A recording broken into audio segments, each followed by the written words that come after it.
Իսկ դու արդեն որոշել ես, թե որ երկրներ պիտի այցելես 2025 թվականին։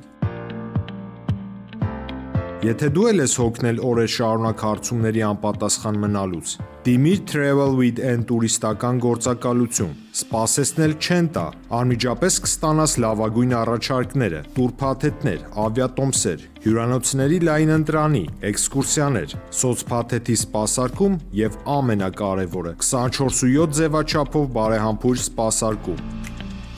Travel with N 095 89 20 48 Բարև ձեզ հարգելի հեռուստատողներ, մենք շարունակում ենք կարևորագույն թեմաների քննարկումները, այս բան ես զրուցում Սթափ զրույց արտակի հիմնադիր Քրիստինա Նազարյանն է, շնորհակալ եմ Տիկին Նազարյան մեր հավելությունելու համար։ Այսօր Գյումրու քաղաքապետ ընտրվեց Վարդան Ղուկասյանը, սա այսպես երկար մարդիկ սպասում են ինչ ավարտ կունենա, որովհետև գիտեք փոքր խոսակցություններ եղան ընդդիմության դաշտում։ Ինչ է սա նշանակում, որովհետև շատ է ինչի ասում, ընտրություններով հնարավոր չի փոփոխություններ։ Սա մեկ, երկրորդը ասում են դե լավ, անգամ եթե ընդդիմությունը հավաքական իմաստով ավելի շատ ձայներ է ստացել, Գյումրին Նիկոլի համար այդքան մեծ նշանակություն չուներ։ Այ համապետականի ժամանակ ինքը չի տա իշխանություն։ Ձեզ համար ինչ էր այս Գյումրու ընտրությունները եւ իր արդյունքները։ Գիտեք, սկսենք նրանից, որ այ համապետականի ժամանակ իր ամբողջ ռեսուրսը ցույց կտա, բայց մենք տեսանք ինչ էր կատարվում Գյումրիում։ Բոլոր հնարավոր միջոցները կիրառվեցին Գյումրիում, սկսած իրենց քարոզարշավի տեսակից ու վիճակից եւ հեղեղված համացանցից Սարիկով եւ վերջացրած հանրահավաքով, եթե չեմ սխալվում, Նիկոլի անձամբ մասնակցությամբ Առաջին հանրահավաքը։ Այո, անձամբ մասնակցությամբ եւ բոլորի սկսած Վիլեն Գաբրիելյանով վերջացրած Ղալումյաններով բոլորը գտնվում էին այնտեղ եւ լծված էին, այսպես ասած, Գյումրու ընտրությունների գործին։ Դա այն մասով, որ կարևոր չէ, շատ կարևոր էր, Գյումրին Հայաստանի երկրորդ քաղաքն է, իր բնակչությունով բավականին ընդդիմադիր կեցվածքով բնակչություն, որը ավանդական ընդդիմադիր բնակչություն է, բայց վերջի տարիներին կարծես թե Նիկոլ Փաշինյանին էր տալիս վստահություն, չնայած եւս չէր տալիս 21-ին էլի չի։ Համապետականին ընտրվել ավելի շատ ձայն հավաքել է Նիկոլ, բայց քաղաքապետի բայց քաղաքապետի ընտրություններին ոչ, երևի գյումրեցին այս տարիների փորձը նաև իրենց ցույց տվեց, թե դա ինչին է բերում, հենց բուն քաղաքի համար, իրենց որպես բնակչության եւ այն վտանգների, որոնց առջեւ իրենք կանգնած են։ Սկսված բոլոր տեսակի ահաբեկումների, ամեն տեսակի, հենց որպես բնակչի, ոչ թե որպես Հայաստանի քաղաքացի եւ այլը։ Այդ ամեն ինչի մեջով իրենք անցել են եւ տեսել են, թե ինչ կարող է լինել իրենց հետ եւ չեն ուզում այլևս դա լինի։ Մենք նույնը տեսանք Երևանի ընտրություններին, չէ՞, որ մոտավորապես նույն ձայները հավաքեց ԿՊ-ն Երևանը։ 3% ավելի պակաս։ Այ 3% ավելի պակաս։ Ուղղակի մեզ մոտ կար խնդիր, որ Երևանցին, այն որ ասում են զվարճանալու համար գնանք դոգին ձայն տանք, հա, ու տեսանք ինչ բերեցին մեր գլխին այդ մարդիկ, ովքեր որոշեցին զվարճանան Երևանի ընտրությունների հաշվին։ Գնանք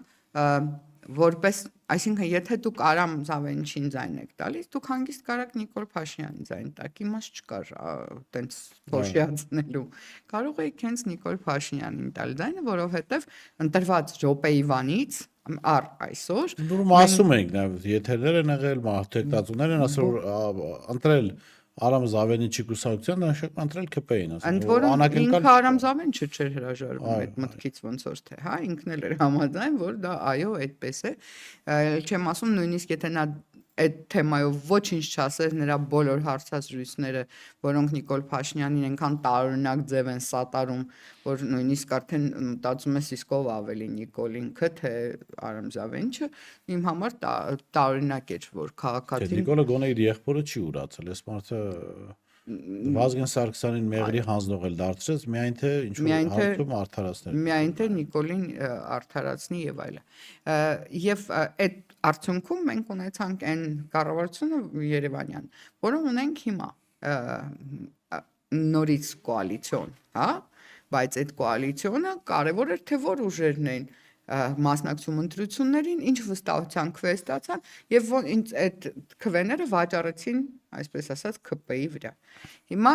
դա տեղի չունեցավ Գյումրիում, բարեբախտաբար։ Այսինքն ընդդիմադիրները մնացին ընդդիմադիր, չխափեցին, քվե չգողացան ընդդիմադիրի շղարշի տակ, այլ իրական ընդդիմադիր։ Ճիշտ է, եղան խնդիրներ անձանց մասնակիցներից Մարտուն Գրիգորյանի հետ, ես ուղղակի մի բանից էի ապշած, երբ որ ասում էին դե խնդիրներ կա, անձնական, չգիտեմ ինչ, բայց Մարտուն Գրիգորյանը գիտեր ում հետ է գնում ընտրությունների։ Գիտեր այսպես թե այնպես ինչ դասավորվածություն է լինելու ընտրությունների արդյունքում։ Ну, ուզում եմ ասեմ, մի քիչ ավել, մի քիչ պակաս, բայց մոտավորապես պատկերացում կար ինչ ուժեր են անցնելու անցողից շեմը հաղթահարելու։ Եվ ինչ ասեմ, մի հատ թղթի վրա կարելի էր հաշվարկել, որ դասավորվածության դեպքում ինքը ինչ մոտեցում պետք է ցուցաբերի։ Ես վստահ եմ, որ դա կար։ Եվ կարծում եմ, որ միգուցե խոսակցությունները գնում էր նա մասին, թե այլ հարցերը ոնց դասավորվեն։ Ну, արդյունքում մենք տեսանք այսօր արդեն Վարդան Ղուկասյանը ընտրվեց Գյումրու քաղաքապետ, ես մաղթում եմ նրան հաջողություն, ես լիահույս եմ, որ այն սխալները, որոնք եղել են թե իր կառավարման ժամանակ եւ թե իրենց հետո չեն կրկնվելու, այլ ընդհակառակը Գյումրին իրեն վայել դերն է կատարելու Մասնակցության իմաստով չէ, ավելի շատ պատկերի իմաստով, որովհետեւ չնայած Գյումրին իր առանձնահատկություններն ուներ, հա, ինչ որ ընտանիքներ կային ազդեցիկ եւ հիմնականում այդ ազդեցիկ ընտանիքները դերակատարում ունեցան նաեւ բայց հասկանալի է, որ ռեալ ընդդիմադիր տրամադրություններ ունեն 52% հանրության եւ դա կարելի է պրոյեկցել Հայաստանի վրա, հա, բայց մի բան էլ ակնհայտ է, որ ինձ համար գոնե, որ ապագա խորհրդարանում ընդդիմությունը եւս չասեմ նույն պատկերը, բայց նման պատկեր է ունենալու տարբեր ուժերի ներկայություն։ Դուք ասեցիք, որ 25 ուժ կմասնակցեն, 20-ից ավել ուժ ամենայն հավանականությամբ կմասնակցեն, որ միշտ են այդպես մասնակցել, արդյոք այդ ձայների փոշիացում էական դեր կտանի։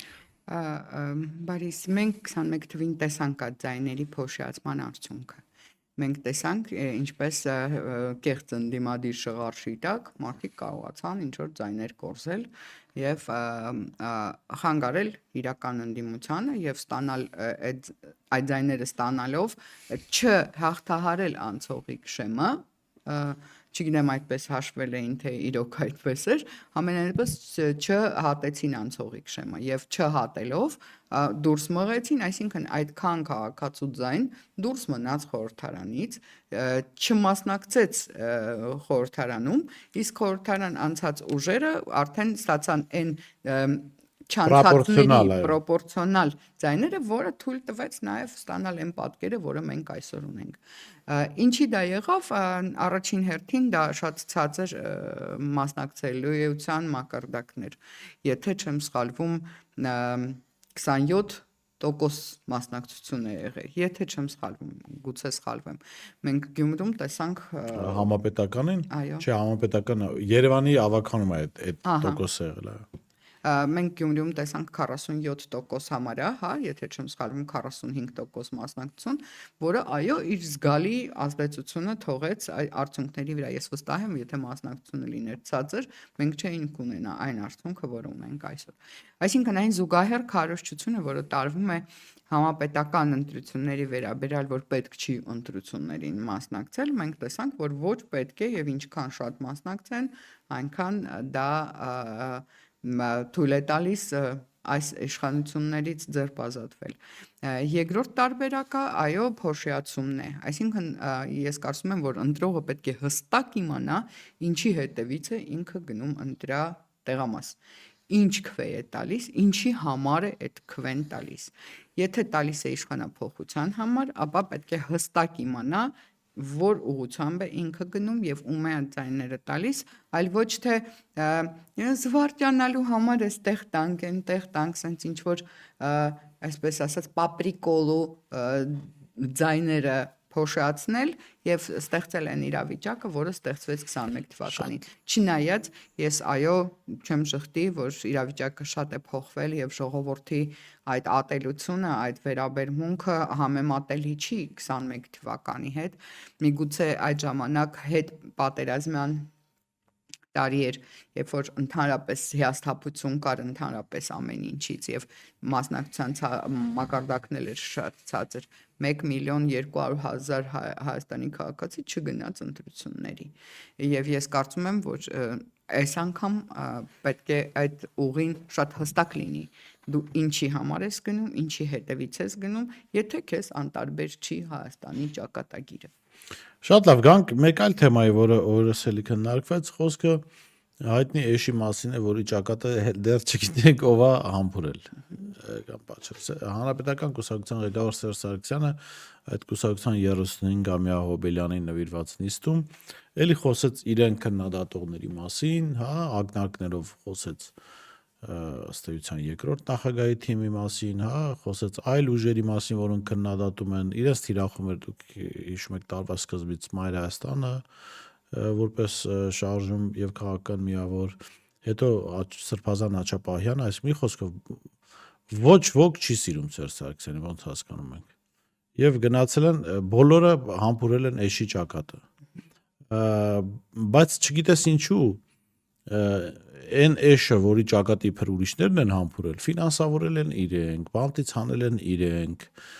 խորհրդարան են անցկացրել իրենք, հա։ Ընդհանրապես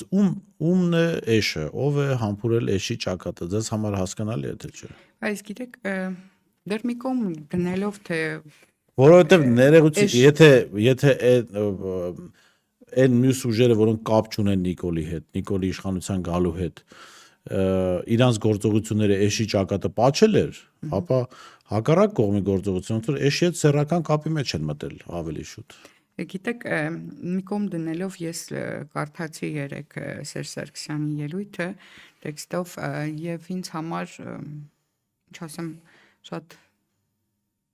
տպավորություն էր, որ մի ողբերգություն է, որ 35-ամյա կուսակցությունը, որը նշում է իր 35 տարին, որը 35 տարից կարելի է ասել եղել է իշխանության մաս, զբաղեցնելով տարբեր գերատեսչությունների զարգացման պատասխանատվության, այո, բացի դրանից հենց ինքը Սերժ Սարգսյանը եղել է Հայաստանի Հանրապետության նախագահ 10 տարի եւ դրան նախորդող բոլոր տարիները ամենակարևորագույն պաշտոններն է զբաղեցրել Հայաստանում եւ հանդես է գալիս մի խոսույթ, որի արդյունքում ամբողջ հասարակությունը քննարկում է էշի հարցը։ Իսկ եթե էշը չլիներ, փաստորեն ոչինչ չէր լինի։ Չկար քննարկելու բան։ Կար միայն էշը։ Եվ էշի մասին էլ խոսեց հասարակությունը։ Եթե այդ էշի թեման չլիներ, թե ով է պատճել էշի ճակատը, կամ ով է խտտել, կամ ով է գրկել, կամ ով է ամուսնացել էշի հետ, կամ չգիտեմ, ով է էշի թամբի համար վճարել, եւ այլ, եթե այդ ամեն ինչը չլիներ, ապա մենք ուղղակի արձագանք չէինք ունենա այդ ելույթին, եւ ինձ թվում է դա ողբերգություն է հենց կուսակցության համար երեք կարդացի եւս մի արձագանք, որ հանրապետական կուսակցությունը ապագան է եւ իրենց է պետք ընտրել, բայց Հայաստանի քաղաքացին 2 անգամ ընտրել է հանրապետական կուսակցությանը եւ վստահել երկրի կառավարումը 2008 թվականին է ընտրել, 2013 թվականին է ընտրել, то ինչի 2017-ին էլ է ընտրել եւ տեսել է ինչ է ստացել արդյունքում, ինչ էշեր է ստացել արդյունքում։ Ու ես ընտրելու պահով ձեզ այդքան համաձայն չեմ լինի։ Բայց դա ուրիշ թեմա է, երևի թե։ Գիտեք ինձ ինչն է հետաքրքիր։ Ես շատ եմ կարդում մարդկանց, որոնք արձագանքում են եւ ասում են, որ մենք 2017-ին ընտրել ենք հանրապետական կուսակցությանը։ եւ մենք վստահել ենք մեր երկրի ապագան։ Ձեզ։ Բայց արդյունքում մենք ստացել իրոք մարդիկ գնացել են ընտրել են։ Դե ասма դագաղներ են բերում, վախեցանք։ Իսկ դագաղները թարստամել իսկ դագաղները ում փողով էին առնում։ Այդ բերած Այդ փող ուրիշ բանի համար են տվել։ Հա, բայց իրանք դա գնացին դագաղ։ Հա, այդ կարգինյանի։ գնացին Այդ դագաղ։ աստիճանյանի։ Բայց այդտեղ ուրիշ երեք լսում էի տարբեր կարծիքներ եւ մարդիկ այսպես են ասում։ Հիմա հանրապետականը ներկայանում որպես գլխավոր ընդդիմադիր, չէ՞, ինքն է այդպես ներկայանում, չնայած ժողովուրդը այդպես չի քվեարկել։ Չի ընկալում։ Հանրապետական ասում է, որ ամենասկզբունքայինն է, անկոտրումը, չի վախենում պայքարից Նիկոլ Փաշինյանի դեմ, թեկուզ լինի ցուրտ եւ սառնամանիկ, թեկուզ լինի բուք եւ փոթորիկ, հանրապետականը կկանգնի իր դիրքերում անսասան։ Հիմա հարց առաջ, ասում են ախպեր։ Եթե դուք ունեիք բանակ, չէ, դուք ունեիք բանակ, ոստիկանություն, ԱԱԾ, դատախազություն, քննչական կառույցներ, մի 4 հատ ունեիք, չէ։ Այո։ Այդ ժամանակ երկու դագաղից վախեցաք։ Հիմա ի՞նչ չեք վախենում, որ այդ բոլոր գործիքները արդեն Նիկոլի դագաղ բերողի ձեռքին են։ Այո։ Հիմա ինչի չեք վախենում։ Եվ անկեղծ այս հարցը շատ հետաքրքիր հարց է, որովհետև եթե ժամանակ երկու դագաղից վախեցաք միանգամից գնացիք քվեարկեցիք Նիկոլին, ասացիք պակասեն ձեն լինի կտան, դաշնակցությունից Աղվան Վարդանյան ասաց չեմ քվեարկասին, ոչինչ, քո տեղն էլ մի ձեն կտանք, մենակ Նիկոլը ընտրվի, մեր երկիրը վարչապետ ունենա, հանգարց քաոսի մեջ չհայտնվի։ Հիմա ինչի չեք վախենում այդ դագաղներից։ Բա որ Նիկոլը հիմա Նիկոլ Փաշինյանը գործիք ունի, չէ՞։ Ես չեմ ուրախանա։ Նիկոլ Փաշինյանը ուղիղ իմաստով շատ հարգելի մարդու ուղարկեց դագաղ Արմեն Գրիգորյանին, պրոդյուսեր։ Այո։ Նիկոլ Փաշինյանը մարդասպան է, իր իշխանությունը մարդասպանների 5000 տղայի, եթե ոչ ավել, ուղարկել է դագաղը։ Հիմա ինչի չեք վախենում այդ դագաղներից։ Ինչ զարմացնում է։ Ինչ է հիմա առյուծ եք կտրել, թե ստե ուրիշ բան կա։ Որ այն ժամանակ ձեր դերը դագաղներից վախենալն էր, հիմա դագաղներից չվախենալն է ձեր դերը, բայց երկու դեպքում սցենարիստները նույնն են։ Արձանագրենք, որ դա փոխվեց 1 օրում։ 1 օրում։ Այսինքն մայիսի 1-ին դագաղներից չվախեցան, Նիկոլին չընտրեցին, հետո վախեցան։ հետո մայիսի 8-ին վախեցան, ընտրեցին։ Չասենք Նիկոլ ինչ էր անելու, ինձ հետաքրքիր։ Եկեք մյուս քայլին գնանք։ Դուք ընտրեցիք ժողովրդին ինչ որ միտեղ հանգստացնելով ընդհանուր ժողովրդին, որ Նիկոլը կունենա գործադիր իշխանություն, բայց չէ որ արդեն երկիրը պարլամենտական է եւ մենք գտնվում ենք պարլամենտում որպես մեծամասնություն։ Ինչ որ միտեղ այսպես ասած հավասարակշռացնող մոտեցում, հա, բայց մենք տեսանք, որ 6 ամիս հետո դուք նույն հաջողությամբ հանձնեցիք ազգային ժողովը։ Արանքում մի գործողություն էլ կա, շատերը չեն նկատում։ 20 օր հետո էլ իրենք կարող էին խորհրդարանու կառավարություն ցրել, չհաստատելով կառավարության ծրագիր։ Ընդ որում Նիկոլ Փաշինյանը այսպեսի մի հայտարարություն էր արել, որ ես կներկայացնեմ մի այնպիսի ծրագիր, որ մերժվի գնանք ընտրությունների։ Հանրապետական չէ, մենք չենք մերժելու։ Դու կբերես ինչ ծրագիր բերես Քրիստինե ինչ էր ազգանունը։ Չեմ հիշում Պողոսյանը։ Լրիվ Քրիստինե Պողոսյանի վիճակում որ դատարկ թուղթել բերեք,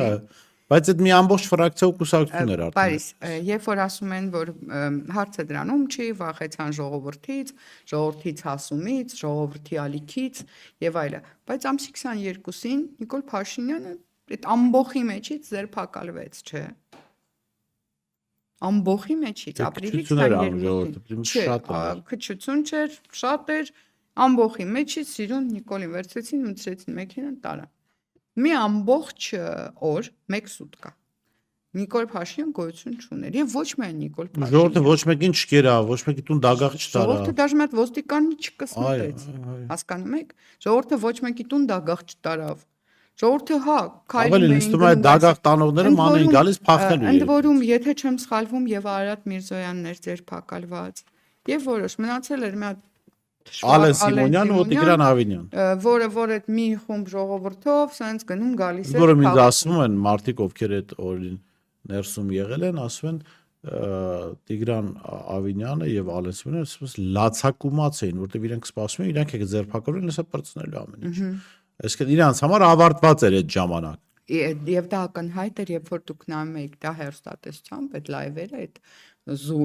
ուղեկցող լայվերը, եւ դուք տեսնում եք նրանց վիճակը, դուք հասկանում եք, որ այս մարդիկ ապա կողմնորոշված, այս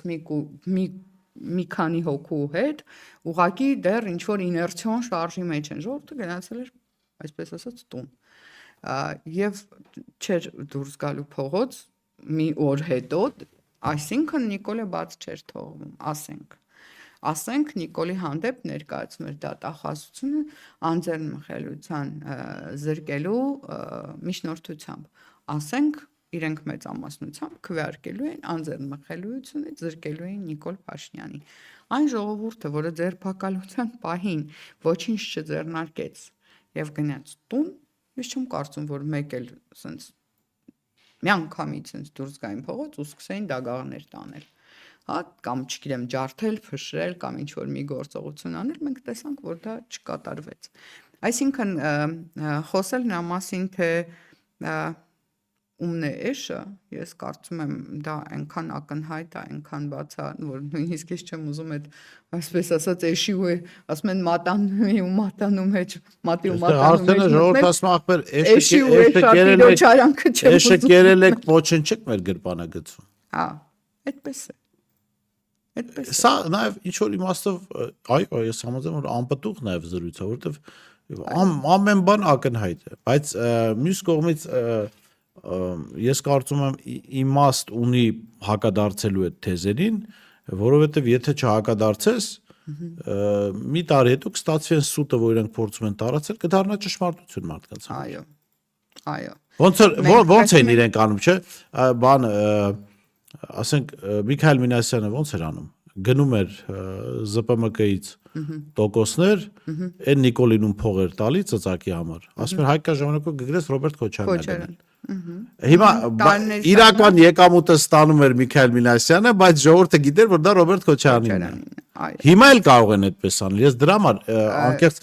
այսինքն հիմա էլ կարող են իրենք իշխանությունը տվել են Նիկոլին։ Մենք առաջի հերթին գործ ունենք, գիտեք ինչի հետ։ Խորագույն անհարգանքի ժողովրդի հանդեպ, մարդկանց հանդեպ, մտածող մարդկանց հանդեպ, խորագույն անհարգանքի դրսևորումներ, երբ որ մարդիկ կարողանում են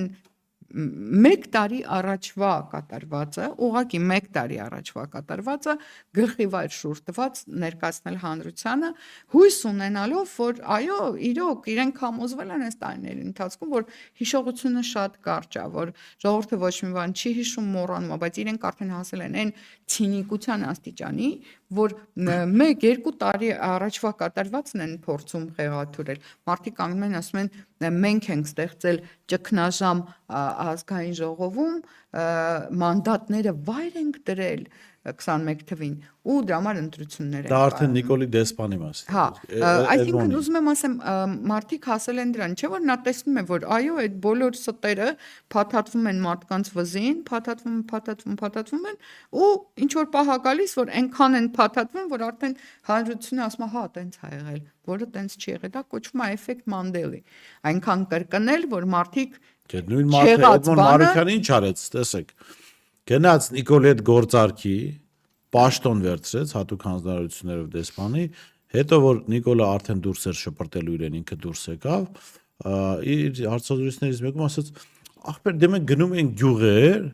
ժողովուրդը ասում էր, դե գնա Նիկոլից մի հատ պաշտոն վերցրու։ Իսկ եթե ժողովուրդը ասեր մի վագոն արտաթորանք կեր Էդմոն, այդ կանեիր։ Այդ ոնց է լավ։ Կամ ժողովուրդը ասել էր գնաս պետոյի մոտ Արցախի հանձնումը հիմնավորես, ժողովուրդն էր ասել։ Եվ ես կարծում եմ, այո, ձեզ հետ համաձայն եմ, եւ նաեւ իմ կարծիքն է այդպեսին, որ պետք է միշտ այս ժողովրդի մեջ տարածվող ստերը ոչնչացնել։ Այո։ Հակառակ պարագայում մարդիկ խեղդվեն այդ ստերին։ Օրինակ, ձեզ մի հատ հարց ես տամ։ Երեք համացանցում կարդացի Տելեգրամի անալիքների մեկնաբանություններում, երեք շատ էին հրապարակվում Նիկոլ Փաշինյանի երեկվա շոուն, որ մարդը պետք է երկար 24 թվականի կատարողականը ներկայացներ, բայց 24 թվականի կատարողականի նույնիսկ մեկ տող չեղավ, բայց դրա փոխարենը եղավ շոու, պար, երգ, գժական արտահայտություններ, ձեռքերի շարժումներ, բոլոր այդ դրսևորումները, որոնք որ կատարվեցին։ Եվ միտեղ կարդացի, որ գրում են հա, ճիշտ է, գիժա, բայց ճիշտ բաներ էլ ասում։ Գիտեք, նենց զարմացած, այսինքն դուք եթե փողոցում կան քաղաքի գժեր, ճիշտ է, ասենք այդ գժին վերցնեք նստեք հետը 1 ժամ զրուցեք, ինքը ոնց էլ չլինի, այդ մի ժամվա մեջ 10 րոպե ինչ որ ճիշտ բան կասի, չէ՞։ Բայց այդ չի նշանակում, որ դուք ձեր տունը կվստահեք այդ գժին, կասեք, արի այս գիժ ջան, դու մի ժամից 10 րոպեն ճիշտ բան ես ասել, արի այդ տրամաբանության մեջ իմ տունը կառավարի, կամ իմ տեղը արա այն ինչ որ ես պիտի անեմ։ Պարզա որ տենց չի լինի։ Ուզում եմ ասեմ, այնքան խորն է մտցրած ժողովրդի մեջ այդ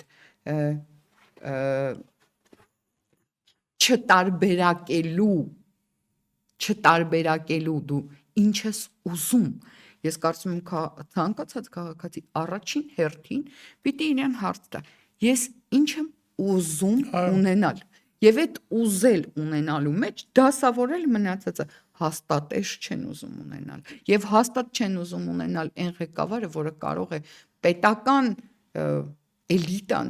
որը իդեպեշի համար պատասխանատու է, անվանել ախոր, անվանել գոմ։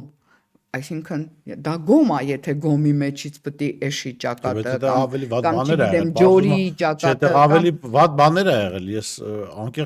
Ես իր փոխարեն նման օրինակ նման ձևակերպում չէի օգտագործել, որովհետև իր տեքստում ինքը ասել է Նիկոլը ճիշտ էր, ես սխալ։ Եթե Նիկոլը էշ էր, այդ ոնց ստացեց, որ էշը ճիշտ էր, դուք սխալվեցիք։ Այդ որտեղ էր այդ բանը։ Ու եթե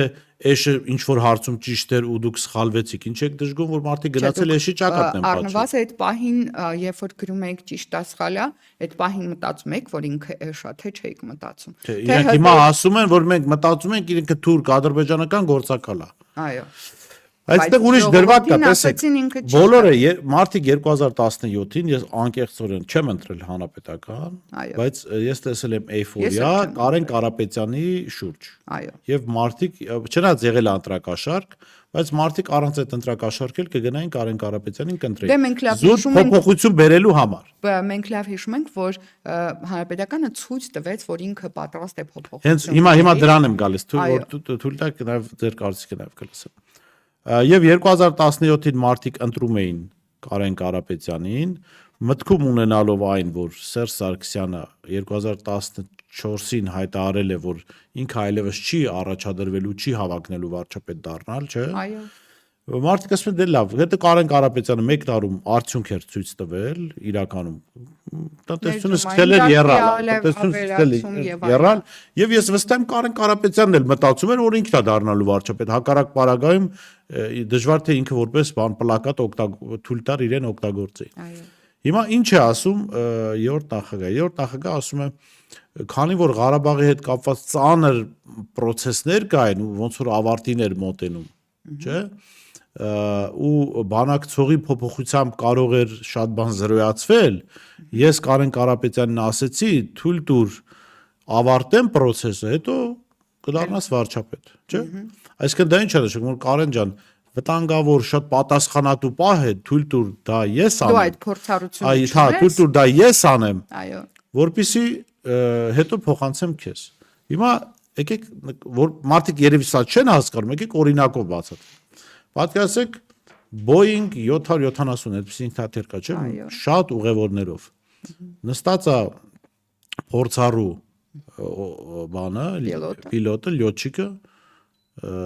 ինչ են ասում հայերեն դրան։ Օթաչու, այո։ Եվ